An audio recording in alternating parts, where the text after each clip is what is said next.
বাসা বানিয়েছিল। ঈগলের বাসায় ছিল তার 4টি ডিম। প্রতিদিন সকালে সে এগুলো রেখে খাবারের খোঁজে উড়ে যেত। একদিন ঈগল যখন বাসার বাইরে ছিল তখন ভূমিকম্পে গোটা পাহাড় নড়ে উঠল। এতে ঈগলের একটি ডিম বাসা থেকে ছিটকে পড়ে গেল। গড়াতে গড়াতে সেই ডিম এসে পড়ল পাহাড়ের নিচের এক মুরগির বাসার উঠানে। মুরগি সেই ডিমটিকে নিজের বাসায় নিয়ে এলো, অন্যান্য ডিমের সাথে রাখলো, যত্ন করে তা দিতে থাকলো। একদিন সেই ডিম ফুটে ঈগলের একটি সুন্দর বাচ্চাও বের হলো। মুরগির বাচ্চাদের সাথেই ঈগলের বাচ্চাটি বড় হয়ে উঠতে লাগলো।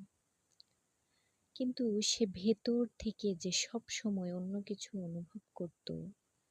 আকাশে একদিন ঈগলের একটা ঝাঁককে উড়ে যেতে দেখে সে মুরগিকে বলল, ইস, যদি আমিও তাদের মতো উড়ে বেড়াতে পারতাম। মুরগি হেসে উত্তর দিল, তুমি কিভাবে উড়বে? তুমি তো মুরগি, এবং মুরগি কখনো উড়ে না। ঈগল মাঝে মাঝেই তার স্বগোত্রীয়দের উড়ে বেড়াতে দেখত এবং স্বপ্ন দেখত সেও তাদের মতোই উড়ে বেড়াবে। কিন্তু প্রতিবার সে তার স্বপ্নের কথা জানালে মুরগি বলতো যে এটা একেবারেই অসম্ভব।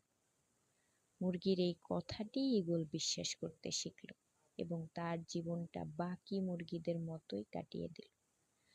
অনেক দিন এভাবে কাটানোর পর একদিন সে মারাও গেল। আমাদের জীবনেও এটা চরমতম সত্য। তুমি যা বিশ্বাস করতে শেখো একদিন তুমি তাই হয়ে উঠবে। তাই তুমি যদি ঈগলের মতো ওড়ার স্বপ্ন দেখো তবে সেই স্বপ্নকেই অনুসরণ করো। মুরগির কথায় কান দিতে যেও না।